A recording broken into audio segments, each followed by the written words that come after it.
Welcome to the Mayoral podcast, where we sit down with mayors from across the nation to break down how local government really works and explore the many ways young people can shape their communities. I'm your host, Aayan Hanif, and today I'm excited to be joined by the mayor of the town of Danville, Newell Arnerich. Mayor Arnerich, again, thank you so much for being here. And with that, I'm really thrilled to get started. So, why don't you go ahead and just introduce yourself for everyone who may not know you? Great. Thank you for doing this. It's exciting. Reminds me of my youth back when I was in high school and trying to get involved in community. So my name, as you said, is Newell Arnerich. This is my eighth term as mayor in the town of Danville. I have been elected 8 times, and I was first elected 30 years ago in 1995. Wow, okay, great. Let's just really get right into it.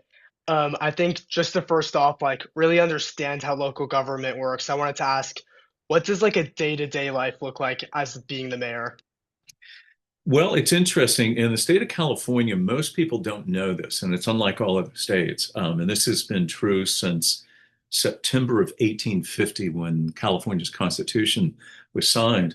Everybody in the state of California, every elected office, except for the state assembly and state senate and the seven statewide offices, were nonpartisan. So there are about 2,600 elected boards, 483 cities, 58 counties, school boards, fire boards, water boards, sewer boards, you name it. All of us, by law, we can't campaign as on a political party as an R or a D. And it makes us unique in that we might know what party um, mayors of large cities are. And it's because the parties want you to know that. But by and large, for the rest of us, we meet every 2 weeks. We have to pay the bills and keep things going. And I always use a simple story. People want us to be partisan because they can say, well, I'm for you or against you. And when people find out we don't belong to a party, they don't know what to say. And I said, well, just ask me a question and I'll tell you what I think. And I tell our new council members, and it took me a little while to get to this, but it's an important point, that I said, if you can see there's a pothole outside over there. And I tell our council members and I tell general public, it's just a pothole. It's not a conservative pothole. It's not a liberal pothole. It's just a pothole. And in local government, we have two decisions. One, do you want to fix it? If we agree, great. Second thing is, now how do we pay for it? Local government gets down to that. It's about everything that you actually touch and feel. If you want to go from our community here in Danville to San Francisco, every single thing you go over now wasn't true 35, 40 years ago, but now local government, even freeways, we have to fund. We don't fix them, but we build them. If there's a bridge to be replaced, we have to fund that. So local government provides everything that you touch and feel in the state of California, slightly different than others. But because of that, the breadth that we cover and our responsibility is bigger, it becomes a full-time job. But our state legislature also said we don't want local government to be too strong. So by and large, of the 483 cities, there's probably only about 20 cities in that pool. So the other 463 cities, we don't really get paid to do this. We get a small taxable stipend. We don't have staff. So we work. Large cities, the San Francisco, the original seven, Los Angeles, San Diego, Sacramento, they have full-time paid staff, and those are very full-time paid jobs. So a little bit different, but you have to have your own financial means, sadly, to be able to do the job, which I don't think is fair. This ought to be available for anybody. But unfortunately, the state legislature wanted to make sure that local government doesn't become too strong, although we are the most important. State is just policymakers. That's just policy. So it's kind of like, I think about it's like when two ducks are walking down the street and they don't know each other. One goes quack, the other one goes quack, quack, the other one goes quack, and they're quacking at each other. State government has a tendency to do that because its policy is theoretical, but in fact, we have to carry out all the day-to-day stuff. So it's a lot of work. It's fun, And it takes a lot of responsibility, but it should be available to every person, regardless of their background or their financial means, to be able to do this. Great. I think it's really interesting that you bring up the nonpartisan part and about the pay specifically, and we'll touch on that a little bit later, but also more so in the structure. I also wanted to ask that, as you mentioned across California, that local governments can vary in their structure. Like, how specifically does Danville's council structure work? And like, is there anything unique about our system that you don't see in other cities, perhaps in our area? Yes, on a couple of levels. And I think what distinguishes Danville from a lot of other cities, we've tried to use technology and innovation to help provide services. And it's a philosophical way of doing things. It's also driven by the fact is the way we got classified as a city after Proposition 13 passed in 1978. Ultimately, Danville got classified as a limited service city. So we get very little of the property taxes. Cities that were around much earlier than that, they get up to 300% of what we get through property tax. And property tax is the principal source of revenue. So it makes it harder for us and also more unique for other cities. And because many of the people that live in our community work in technology, it makes sense that we're embracing technology. So when we come up with new ways to provide government services, whether it be in policing, even in parks and recreation, in our maintenance service systems, when we propose to find an economic solution that will actually save us money in the long run, provide high level of service at a better cost, we don't have anybody complaining. Everybody's saying, of course you're going to do that. Sadly, in other cities, technology, most people are against. They're afraid it's going to somehow, capture people who are doing bad things. Well, you can argue about that in a lot of different ways. But here we're using it not to capture things, to provide the highest level, highest quality of services for the most cost-effective basis. Great. I think that's really interesting that you brought up that we're classified as a limited city. What specifically goes into like those classifications? Like, why is Danville classified as that versus another city? And also, does that mean that our jurisdiction is less than other cities? Yeah, so our jurisdiction is exactly equal to everybody else's. That's the tough part. So we have to provide all the services like everybody else. We just have a lot less revenue. But in turn, it made us the most cost-effective city because we have to be. So, when you have more money than you need, you can make bad decisions and succeed in spite of those bad decisions because you have the momentum of excess revenue. When you have very little revenue, every decision is important and you can't make mistakes. So we're a little more cautious and we don't make mistakes. Consequently, it made us much more cost effective. In fact, we got rated earlier this year, first time ever they've even rated cities because most public entities don't want to be rated because they don't want people to kind of see how they stand. Well, they rated us as the most cost-effective, best-run city financially of any city in the state of California. So I Wow. think that goes along with our philosophy and what it forces. It also points out that cities, we have one to the south of us that spends more than double what we do per person, and another city that spends 3.5. One has $250 million of debt, the other one has $500 million worth of debt, and we have zero. One, we can't afford to have a debt, right? Because we're that limited service. And so we have very high service levels. Our city looks really good. And we do it with a lot less employees. And we embrace technology in every opportunity to provide, again, that high quality of service. So we are different. I mean, it's super impressive that we're at this level even with less funding, but again, why specifically does our city get classified as a limited service city? Is it Yeah, the based on why is population or politics. It's pol when a city goes from being part of a county. So in hierarchy in the state of California, it's the state government. So the state legislator, which is 80 assembly members, 40 senators, 7 statewide offices, they empower that there shall be counties and there shall be cities. So there's a tier there, counties first, So a city is part of a county. So there's a relationship between the city here and the county. So there are certain services, which are the social services, such as welfare, a county hospital, um, and certain things like that in healthcare and social welfare. That is within the charter of counties. Cities do not provide that. The exception to that is San Francisco, because that's a city and county that's coterminous. So there's no city council, by the way, but there's a mayor. The mayor doesn't really have a relationship to the county board of supervisors. So that's different. But by and large, the rest of us, other than that city, we all are subservient to a certain extent to the county. So when a city forms, even though Danville was, got its name back in 1858, we didn't legally incorporate till 1982.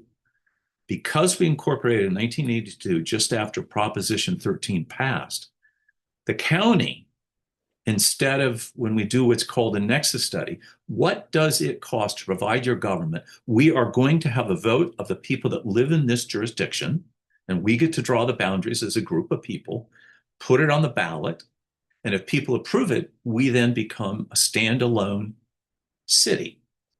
When we did that, the county said, well, post Prop 13, the law says we don't have to give you anything except the absolute minimum, even if it doesn't make financial sense in the long run. So all cities, and there are several that got formed after 1978, they basically got 7% of property taxes. That's it. There are little revenue streams from others, but that's the major force. Previous to Prop 13, you could do this study that says, hey, to run your own police department, there would be a cost analysis, and the county would then have to give you that share, which means it's actually being taken away, but we're going to provide all those services. So in this case, when the county had the opportunity to look at us becoming a city, along with other cities, they said, we don't care. Law says only 7%. That's all you get.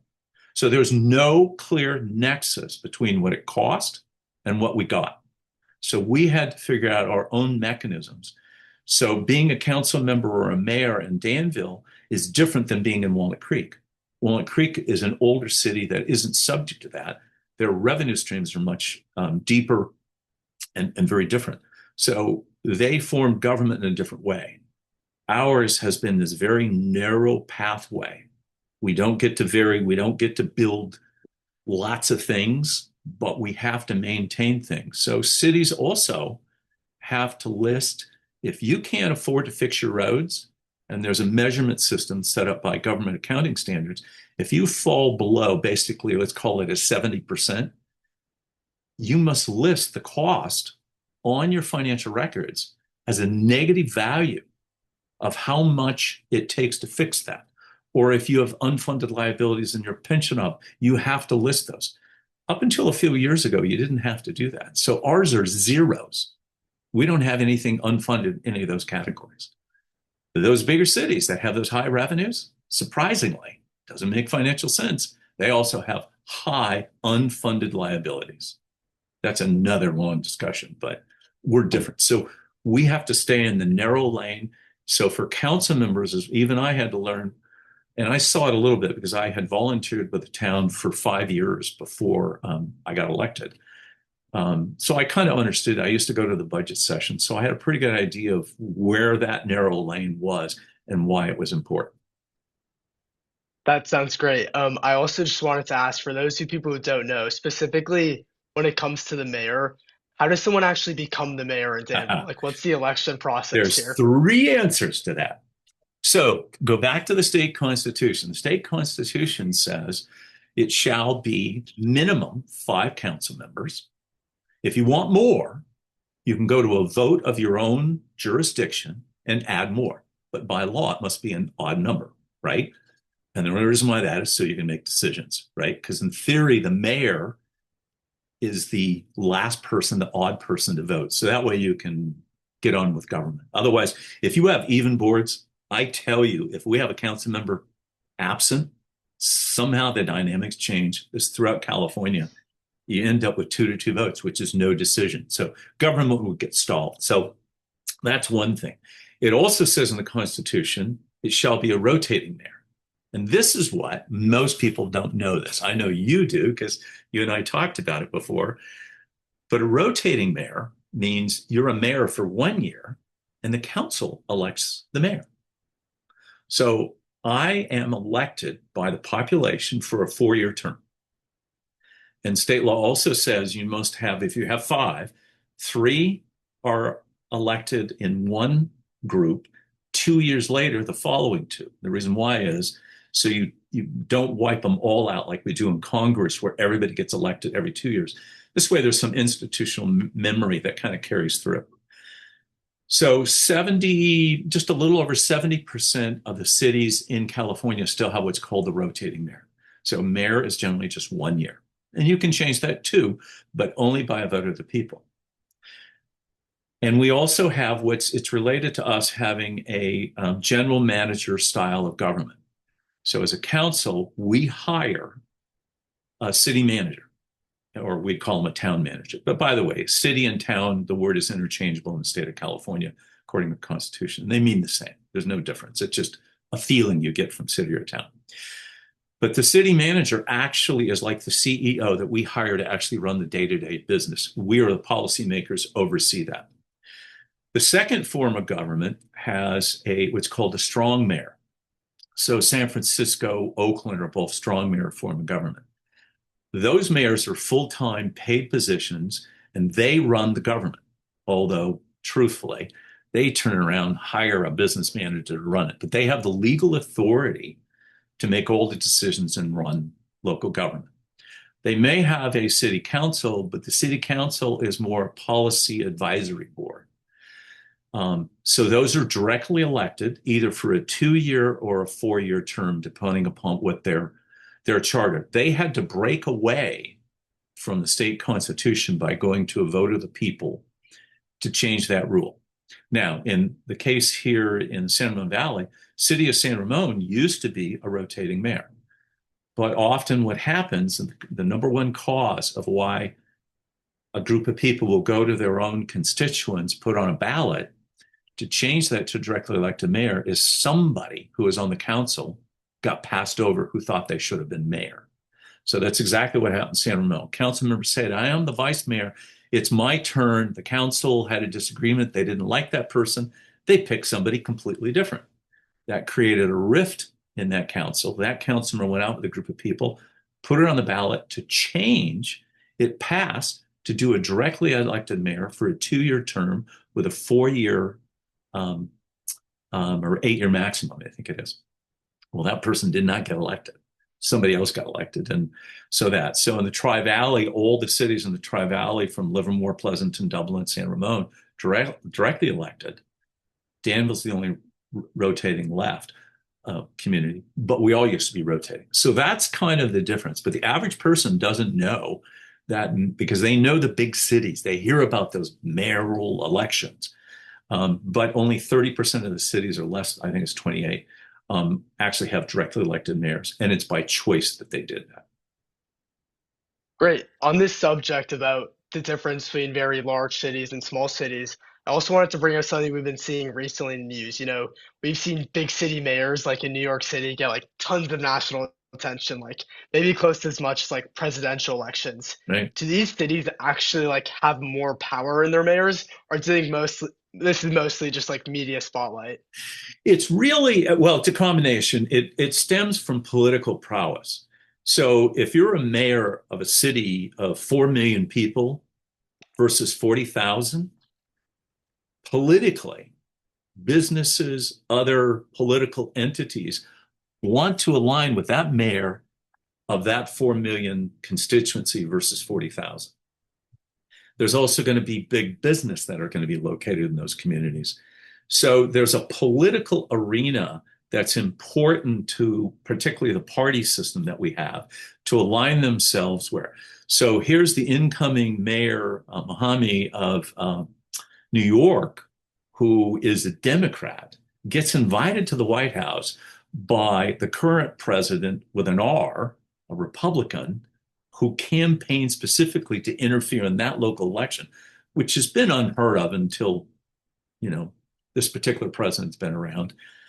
But it didn't make any difference. And to make amends, because he's worried about our current president's a little worried about alienating that many people, that's a big number, kind of tried to play nice, invite him to the White House and make some sort of sense of peace. But it's all for political reasons of aligning constituencies, because when you get around to it, large states, New York, Texas, California, Florida, when you get large states like that, if you alienate that many people, 10% of the population, that could be enough to change the electoral votes. Popular vote is not as important as we've seen since the year 2000. The 21st century here in the United States has really changed, that it's the electoral college that's making the decisions, generally speaking. Great. I also next wanted to kind of segue into your own personal journey, especially for a lot of the youth watching. I wanted to start with, how did you first get involved in local government? And was this something that you always saw yourself doing, or something that kind of came along the way? That's a good question. And I'm going to be honest, I had no desire ever to be in politics. I've owned a company for now 38 years in professional services. I own an international architectural planning firm and a high-tech financial services company. My pathway to public service didn't begin with politics. It began with community service. And it really goes back to high school. I grew up in a small farming community in Central Valley here in California. On my dad's side of the family, my father's side, they were farmers. And I saw public service as what you did. Farmers, and it's probably because of the farming background, farmers had a tendency to help each other. If something that happened to somebody's crop, others would come there to try to help them, loan them equipment to try to get things back up and running. And there was that camaraderie and sense of community amongst people in farming. It's a tough business and a way to make a living. So in high school, like yourself, I got involved in community service through a variety of service clubs. I volunteered, was part of an organization. We started the first recycling. By the way, when I was growing up in the 60s in high school, there was no recycling. There was no such thing as that. We started glass recycling in a citywide. It was a city about the size of Danville. And there was a local glass plant that was nearby that made wine bottles and things like that. And so they agreed to take all the glass if we'd figure out how to clean it up and do that. And so, community service became sort of part of who I was. My father believed always in helping others. And weekends, I volunteered with him, and he did whatever he could to help other people on the weekends. And he drugged me and my little brother along to say, this is what we're going to do. So when I moved to Danville back in the mid 80s, I think it was late December of 1989, my wife saw an advertisement in the local newspaper. They were looking for, the town of Danville was looking for an architect to serve on the Architectural Design Review Board. That made sense. Well, I didn't know it till I went to the interview. They've never had an architect. And, they'd been around as a formal city for 7 years. And I have to tell you, the toughest interview in my life for a volunteer job was trying to get on the Architectural Design Review Board. 2 interviews it took to get in. And, but I did it because I wanted to be involved in the community. I wanted to learn about the community. And from that, I volunteered to get on the Planning Commission, which is probably another separate subject, but probably the most complicated area of local government is land use planning decisions. So I got involved that way. And then I'll be honest, I saw something happen that was a negative in the community. It was embarrassing. This town of Danville back in 93 to 95 was in deep financial trouble. There was some malfeasance at the governance level. The city council, town council at the time was not communicating well with each other, nor the public. And staff members had charges that were filed against them, criminal charges for a variety of things. And I thought, well, I own a business. I should know how to do this. Well, owning a business and running government has a tiny bit of similarity. In business, you can make tough decisions immediately and it's just done. In government, you still got to pay the bills. You still got to keep the lights on. people still have to answer the phones and be there in times of need. And you have to figure out financially how to make it work. So I got involved because I wanted my kids to grow up in a good community, and it seemed to be falling apart. And I thought, through some principled kind of leadership, um, I could help make lives better based on how I had volunteered with my dad and the family and helping others. So I try to take those skill sets and good business skills and help turn things around. And, it worked. It took, the other thing in government, it doesn't happen in a week. It doesn't happen in a month. It could take 6 months. It could take a year.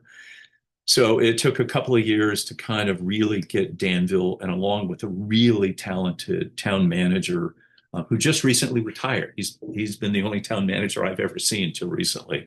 So over the past 30 years, he helped lead the way with support and guidance from the council, and I was really honored to be part of that. But I think the people who get involved in government for that reason versus what they call a perceived political reason, and because we're nonpartisan, what's the politics here? It's about running a business, but it's an important one. So it kind of, you get people who want to be the politicians, and I always say, don't waste your time, making yourself look good and getting involved, and because you're really trying to go to another job, to another higher level.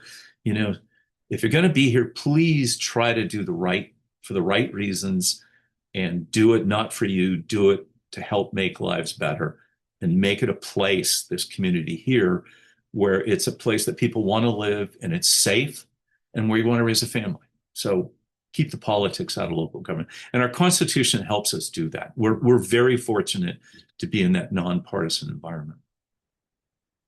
I mean, you've been doing a great job here in Danville for like your last 8 terms. Like, at any point throughout that time, did you ever seek to maybe move to the state legislature or any other opportunities in politics? There was a time, and this would be 11 years ago, and we were at a time financially, if you go back, so that was 2014. I decided there was an opportunity in the state legislature. And I tell you what, I spend too much of my time fending off the state of California on policy making that ends up being unfunded mandates to try to get the state of California off the financial hook to pay for things, and burdening local city, telling us what to do. And they're doing it to make themselves look good while they are trying to exit because they have severe term limits where we don't have term limits here. We have what I call voter term limits. If you don't like what I'm doing, vote me the heck out of office. Or like in my case, probably saying, hey, in 3 years when my term's done, maybe I'm really done.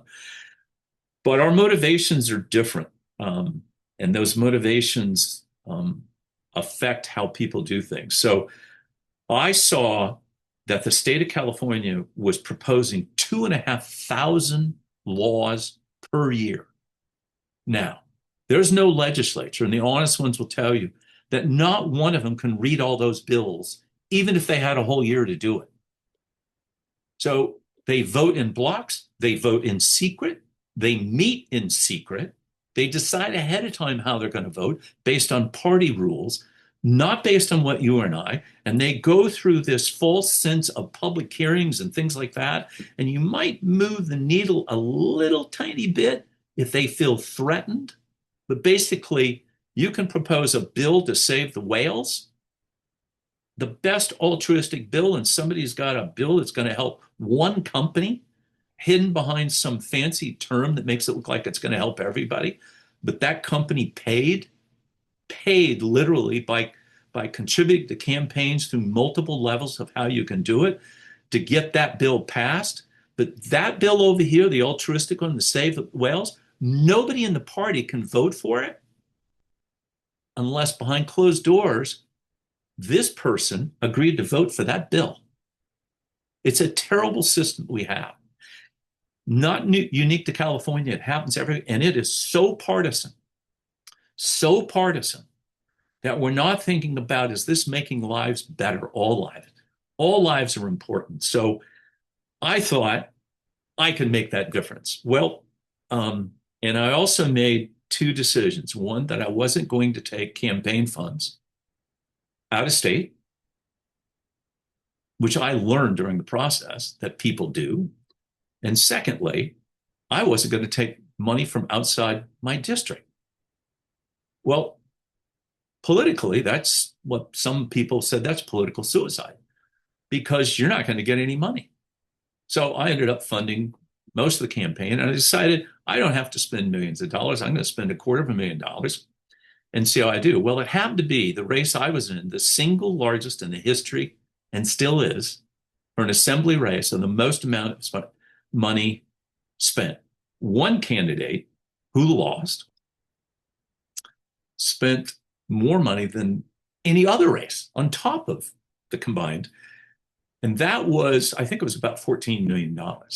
And the person actually won on the party ticket, but actually lost in the general election, spent just a couple of million less than that. So it was like $26 million spent like that. And the person who spent the most, the 14 million, myself, who spent the least, we got the majority of the votes. But on a single candidate, the person actually who won mathematically in the primary lost the day he won because the people that voted for us were not going to vote for that candidate. It was a candidate that represented a unique group of people that were not from our district. But it also illustrated the person who spent $14 million, over half that money came from out of the state. And you have to ask yourself, what the heck are those people giving that person money for what was then the Tri-Valley, La Miranda, and the San Ramon Valley? Why are they funding a candidate? What it is that they're going to get back to spend millions, and the job only paid at the time about $135,000 a year, and it's a 2-year job. Why would somebody give them $14 million? That's the question. The rest of the money, I think it was about 98% of the money came from outside the district. And of that, half of that came from outside the state. You have to ask yourself why. So I said, politically, I'm going to make myself different. I did pretty well. I mean, for what I did, if I got, let's say, 11% of the vote, and the guy who spent 14 million got 19%, I spent under 250,000. I did a heck of a job. So I didn't buy every billboard. I didn't do that. And I stuck to principles. The problem is that's politics. That is partisan. And that partisan system, you're either in it, you're out of it. I wanted to run as an independent. But in the state of California, both parties made one unique agreement, and people don't realize the agreement is. If you could put on the ballot independent, most people, that polls really well. You're only allowed to put decline to state, which sort of looks like I'm declining to state what party I belong to, when in fact I'm an independent. I don't belong to a party. You can't do that. They both came up with the legislation. They both passed it bipartisan to make sure that those two parties, so all the rules that they have between the Republicans, Democrats, in the state of California, have put it in place to support a two-party system. But yet independents, what we'd call them, the decline to state, is the second largest party in the state of California. But it's not a party. So it's evolved differently, but as a candidate, it's very hard to run into that. Our system doesn't allow that. So yes, and I'm glad I did it. I learned a lot, but I would never run for a partisan office. It's just not worth it. It's not about public service. It's not about making lives better, although there are things that you do to do those things. But on a daily basis, your decisions are wrapped around the party system. And in both parties, you have extreme views. I don't care which party you belong to. They're really extreme views. You know, what you hope is you're getting the middle of both parties. So you don't get those ultra extreme views, but both parties have just as extreme views as the two parties try to portray it, their own differences. But within each of those parties, they have very, very extreme views. And I recommend, if you want to get a real sense of what the world looks like, go to a Republican convention. Anybody can go to them. Register, pay a fee, go to those, and you can see those extremities. Go to Democrat, and it's the same thing. The extremes are very there, and you are there. You hope that you can find those people in the middle, and that's where democracy lives. It's got to live in the middle. On this topic of partisanship, I know officially in California, elections are supposed to be nonpartisan and parties labels aren't listed on the election ballots. But as you mentioned before, a lot of cities, they through their campaigns, they make it pretty clear what party they align with. How do you think that affects those certain cities? Yeah, for some, I say this, and I mean this as a euphemism, or like a saying, not literal. It's kind of the kiss of death. So in local communities like Danville, if you list that or school boards and things like that, first of all, you're not supposed to. Somebody has to complain, but it's the third party. So when you get the special interest groups that want to support a candidate, by law, they can say, hey, this person's Republican, that person's Democrat. They can do that. You as the candidate are not supposed to do it. But if you as the candidate do it, it's generally a kiss because you have just now probably have, you know, up to two-thirds of the population said, well, I'm not voting for you because I don't belong to that. So in Danville, you could say this, there is of the one perceived conservative party, 72% of our population doesn't belong to them.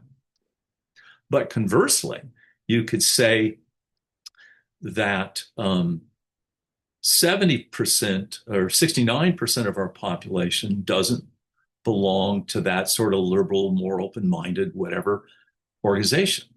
So you can spin it in different ways, but either way you do it, if you list political parties in local elections, you generally have already lost a share of the votes. And then they know who you are, and they know that that's the game or the style of governance you're going to have. It's about party. It's not about our community.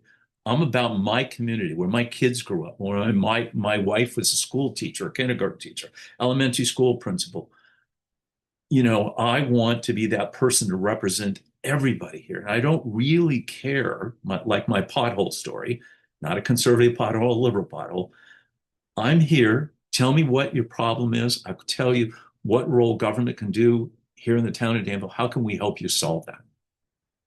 And, so the partisanship that is used in the local government generally backfires to people. Big city politics, mainly in those 7 major cities here in the Bay Area, be Oakland, San Jose, San Francisco, it plays a role, no question. And then because it either attracts or disattracts public employee unions often, or other unions and things like that, there are other political entities out there that then get involved. If you stay out of that local government for the other 460 something cities, it's really about, demonstrating that you're here to represent the people that live in your community and not outside, because the outside interests come to the large cities to try to create their own influence. Other than just partisanship, like affecting the actual outcome of the election, once these people are already elected, do you think them displaying that they're a part of a certain party like hurts the way that they actually like help their city and like the changes that they enact? I think it can, and I think it does in a couple of ways. One, if you keep telling people, well, I belong to this party, that certain percent of the population is going to discount you because they don't belong to that party. So they assume everything you say. Why do they even want to talk to you? So you're alienating people on a daily basis then in your community, and it will affect who you are. You look at some of our institutions like BART, Bay Area Rapid Transit. So that's an elected board, a larger board than ours. The candidates have a tendency to be supported by the local public employee unions transit. People don't realize that. That's where most of the funding comes from. So are they beholden to those people? Legally, no. Morally, you have to question. It's like if somebody's going to give you that $14 million to run for an office, I'm sorry, but isn't it Doesn't it make a sort of common sense that maybe there's a connection somewhere down the road? So if you can stay to the letter of our Constitution in the state of California, you have the most opportunity to be able to put yourself in a position of serving everybody equally and fairly, and people will perceive it that way. And in this community here, you know, I don't have, whether it be an R or a Democrat, people will come up and say, "Hey, what do you think about this?" I'm going to give them an honest answer. And I never, ever, ever have asked somebody what political party they belong to. I don't really care. That's not my role. It's not in my governance. It's about what's the best thing to do for the community here. And, helping create a community that is one of the financially best run with no debt, no liabilities, no unfunded liabilities. I'm proud of that. And I can do that because I'm doing it for everybody. And everybody's going to hold you accountable because of that. Great. Let's dive back in a little bit to your personal story. I wanted to ask, when you were starting out, like, what was one of the hardest challenges that you personally faced, and how did you go about overcoming that? Well, I think the personal challenges was time. Um, I'm a kind of person, what they say, if you want something done, ask a busy person. And Anna, you're one of those people. I know if I ask you to do something, it gets done. And you're good at time management. Well, here I am raising a family. Um, in 1995, my son was 11, my daughter was 13. Um, I'm running a company. We're busy. We had three offices in those days: Honolulu, Los Angeles, and in the Bay Area here. Um, and I realized, I know that the council meetings were only two a month. I knew all the meetings. You got to be on these committees. But to do the job right, it takes more time than just going to those meetings. And that's where the disconnect. People say, "Oh, yeah, I can go to 2 to 4 meetings a month." I said, "Actually, you're going to go to 30 meetings a month. And then you're going to get phone calls. And, the rule I have is I'm going to get back to everybody the same day, whether it be the phone call or an email. And if I say I'm going to do something, I'm not going to wait weeks to do it. I'm going to get it done as fast as I can." So timing wise, it took a lot more time. So I realized in an average week, if people think average person works 40, well, I'm working 80 to 90 hours a week to make things happen. Now I have more time to spend more and as you're longer on a council and elected board, it gives you the ability to be on more regional boards, to have a stronger voice for your community, which you can only get by seniority. You got to be around long enough to work your way up to get up to those boards. So, um, yeah, it was about time and how much work it takes, but to do it right, you need to put the time in. And so that was, I Great. think, the single biggest challenge for me. Great. Now on the flip side, like, what's one of those very positive moments for you that reminded you why you're actually doing this work and allowed you to keep going? Oh, wow. There's a long list. And it's always about helping. It ultimately gets down to helping solve problems. Building permits are probably one of the most common interfaces people in our community, typical community, has with government. And it's the most regulatory. Obviously, I have a strong background in that and have worked hard along with particularly two other council members over the years to make our building department evolve. And we're fairly stereotypically different than or similar to other communities. Now we have made it. We get it done fast. We do more over the counter. We make it as easy and as fast as we can in terms of processing time. And if it takes longer than we have a 10-day standard for issuing a permit. Our head of our building department, wonderful woman who is on top of everything, she would have to come to the council, one of our council meetings, and report what happened. She doesn't come to report. She'll come at her semi-annual report and tell us how things are going because we get them done. Now, very large projects, there was one recently downtown, that is a very complex project, and we use an outside plan checking company to help us. Those typically will take 4 or 6 weeks to do, but all of our other stuff could be a day to a matter of hours to up to 10 business days. So That's really rewarding when somebody says, "Hey, I got a problem." I'll actually go volunteer my time to sort out what's wrong in their drawings or what they can or can't do. So when they go back and present it, to make it go as smoothly as possible. And I also know well enough how the other agencies from the fire department, from the sewer, from the health department, how to interface with those. Most council members can't do that because they don't have that background.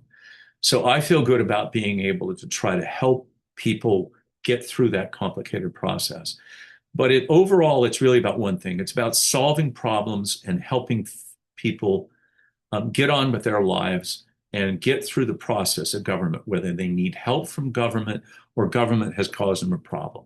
I've had people your age on and come to me complaining about a moving violation they got. So I always sit down with them, talk to them, and I would have to say a 99.9% of the time, they walked away realizing, yeah, it was their fault. And, when you're younger and you perceive and you just learning how to drive and do things like that, your perception might be a little different than how the real world works.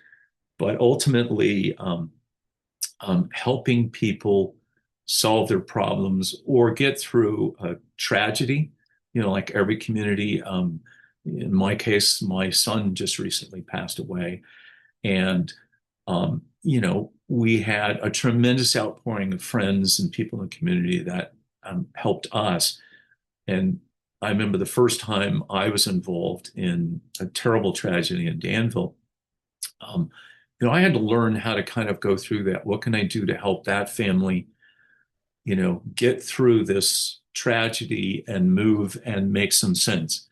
Got involved with one family here helping pass 3 laws here in the state of California to make it safer. And this was against drunk drivers, against prescription drugs, and another law around that issue. And it made lives better by doing that. And I was glad to be able to be part of advocating for that as the mayor at the time. And we were successful in getting those laws passed. Working on bicycle safety for e-bikes right now. And we're trying to stay ahead of that because it's rapidly the bikes that are coming out. State laws aren't there yet. So we're trying to navigate local regulation and convincing our state legislature about the role they need to play quickly and get so that we can enforce standards and not just make it in Danville.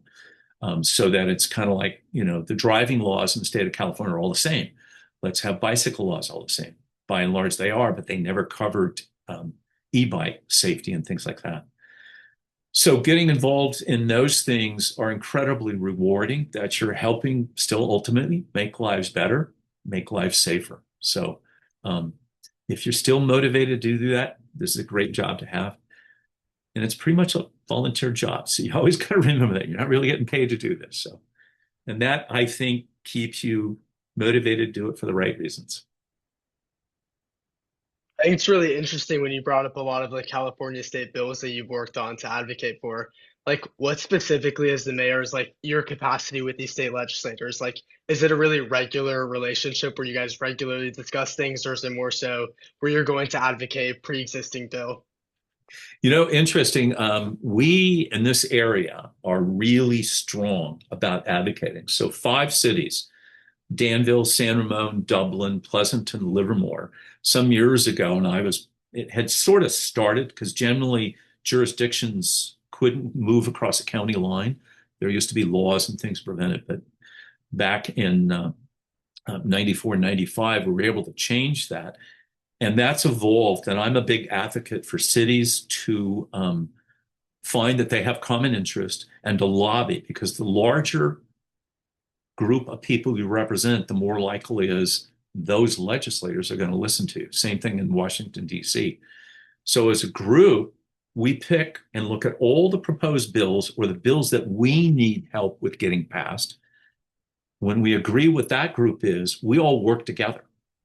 So we have one voice on all of those bills. We may have individual bills that only individually affect us or help us, and we do that ourselves. But I spend sometimes as much time in Sacramento as I do in Danville. And I'll be honest, it's not always for good reasons. It's mostly fending off fending off the state trying to push local government around and tell us how to do our job, as opposed to them setting policy at high level, and they keep sending us unfunded mandates. Um, and that can be a full-time job, but it can consume a lot. So we've actually had to, unfortunately, figure out how to budget and find money to hire full-time lobbyists to help us both here at a state level and also in Washington, D.C. But it's a necessary part of governments. And I, particularly in our council, I'm the one who also get on statewide policy committees. So through the California League of Cities, all but 482 of the 483 cities are part of the California League of Cities. So that is a very large lobbying group. So that represents 70, 80 something percent of the population in California. We lobby as a group. So I'm in charge of one of, I think it's 5 policy groups. And I'm the chair of that group this year, and I've been chair before. So we advocate on behalf of all the cities. So even there, we have to narrow down what bills that we think are important and also ones that we want to co-sponsor. Because obviously we're representing a very large group of people. So it could be a wide range of things, but we have to narrow it down to laws that particularly will help benefit the majority of the cities and not just 1 or 2 cities. So we have a different level. So I'm helping lobby at a state level. I'm helping lobby at the county, regional level, and of course, lobbying at particularly the Danville level. And that's an important part, and not everybody has time to do that. And, our state legislatures are very, very respectful in all cases, no matter whether they vote for what we want or they don't. They will always listen to us. They will always explain what they're doing and why. Hidden behind all of that is still the party pressure that they have. And, they don't really have a lot of choices in that. But they are trying to do the best job to represent us. And we try to give them a mutual respect and give them as many reasons why for our area or from a regional basis, why it's important this bill either passes or it not pass. And if there's a middle ground, we always try to find a way to suggest changes in those laws. And that's hard to do as an individual citizen.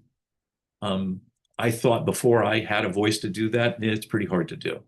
So it's important that we work together as groups.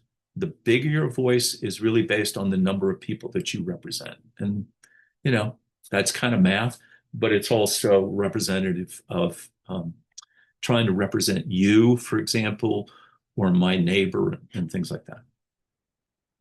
Great. I mean, this is obviously very big level stuff and a lot of what the change in California comes from. But I also want to reconnect to another theme that we've had in this podcast about the youth and ask if you were a 15-year-old today, freshman in high school, what's the best way for you to get involved in the community or local government?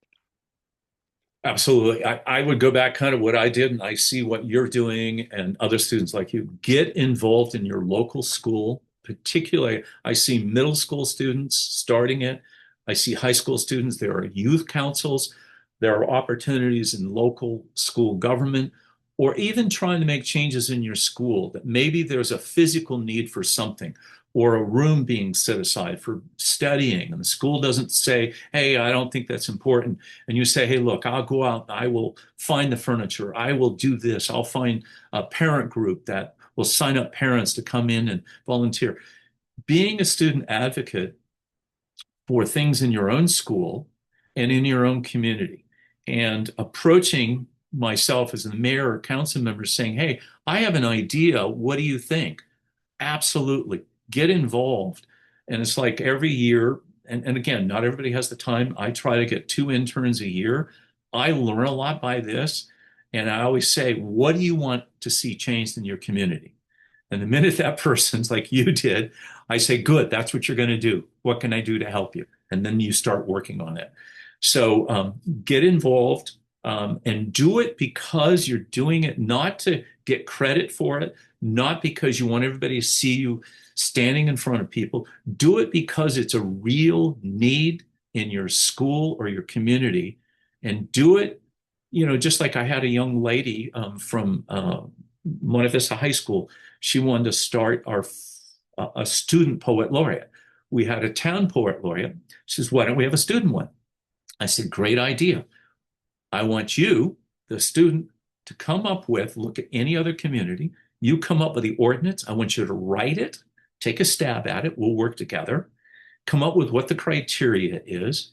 She did all of that, made a presentation in front of the council, got it approved unanimously. But like most cities, in order to be on a city commission, council, or any of that, you have to live within that jurisdiction. Well, she lived in Danville, according to the post office, like a postal code, but she didn't live in the town of Danville. So when she applied, her application was rejected by our staff because they have to look. And here she went through a year of work getting this wonderful thing. So what did she do to pivot? She was really sad about it, and she would have been fantastic.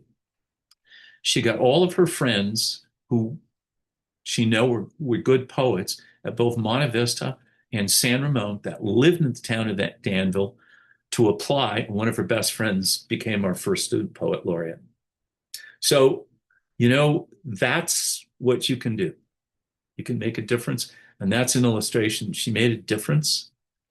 And forever, we'll have a student poet laureate because of her. But until she can move back. Of course, she's not going to be a student. She's a senior, she's going to be gone next year. So she will, it has to be a student. When you graduate high school, you're no longer eligible. Now you're eligible for our town poet laureate. Who knows? Maybe she'll move back and be our town. So that's my advice. Great. Now, on a more local level, I know you mentioned earlier what initially caused you to enter town government because you saw the mishandling of things like our finances. What do you think are some like the biggest challenges that Danville's facing today, and how is the town approaching those? Well, I've talked too much about it already. Financially, we still have that strict discipline. Um, Most cities budget 100% of their revenue. And there are political forces that push them to spend everything. We do the opposite. And new council member says, well, why aren't we budgeting all the money? I says, we don't have the ability to go out and borrow money. Although we have, by the way, one of the highest credit ratings in the state of California. And that's simply because we don't borrow money.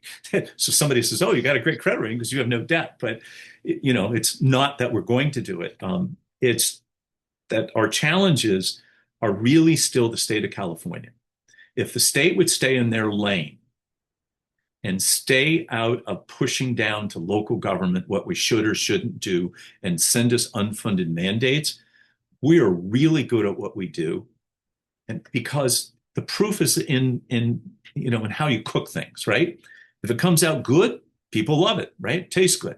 Well, think about it. Safest community in Danville, not just the safest small city, because they do categorize by that. We're also the single safest community. And it was for like 8 years running. And then we just barely moved down to number 2, and we'll probably be back up to number 1 again. But that isn't by chance. We had to use technology. We had to use community policing. We had to use all the tools. We couldn't go out and hire more police. So our challenge in that area remains difficult. It's the single most expensive thing we provide in local government is that safety net through community policing, through technology, through our wonderful police officers.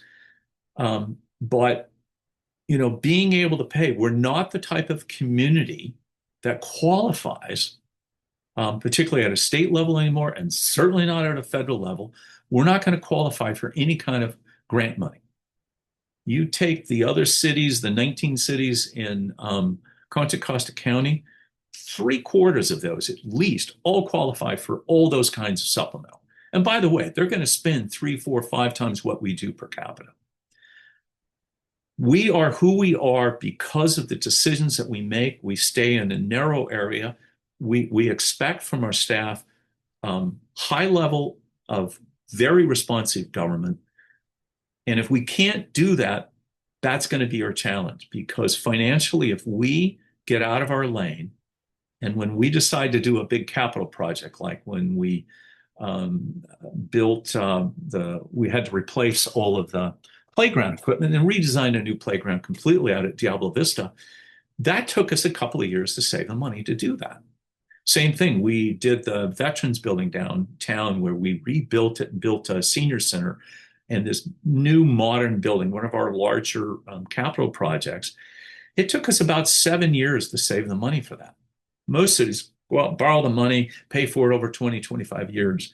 We can't, we can't do that. So as long as we keep electing people who are willing to stick to that pay-as-you-go policy, you know, pay for things that you have cash, don't borrow money, um, don't overspend, don't over budget, don't be rosy about the future in terms of finances, you know, be a little more humble in that. And when you have money left over, reinvest it into the community, put it for those future capital projects, put it to reserve. We have a very high, we have over a 40% cash reserve. But you know, you could lose that money or have to use it, I should say, if we had a natural disaster, which we're most likely either be a fire here, but an earthquake here. All that money could be gone in 4 weeks. And you know, right now there's probably no FEMA money that's going to be here. There's no federal government that's going to help us. So, you know, our world is changed a little bit. So we got to stay in our lane and we got to predict that future. So our biggest challenge is to predict the future and make sure we are being able to anticipate where we're going to be financially.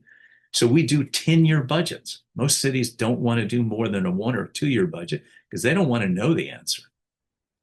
Like if you hire, we have almost the same number of people in the town of Danville 30 years ago when I started in 1995 as we do today, and our population went up 40%.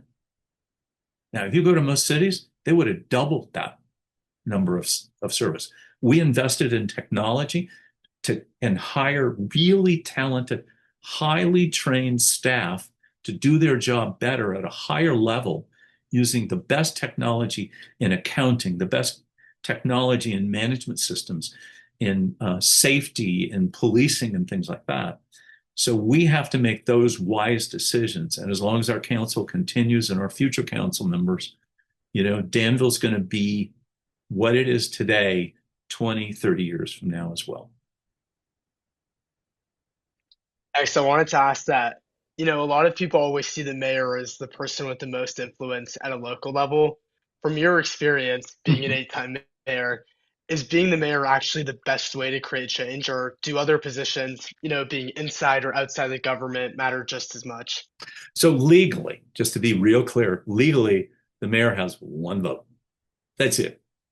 And if you have five council members, including the mayor, you got to have three of those to make any decision. So being the mayor, you have a outward facing relationship where people call to interface with the town. They have a tendency, I want to talk to the mayor. So you have an opportunity there to interface, and hopefully you're using that interface to direct that person what they need to the right person, the right people, right department, and or represent the council and say, hey, we as the council can take this in consideration. So in theory, you don't really have much more power, and that applies to all but those 7 cities that I talked about as the strong mayor and the slightly different form of government.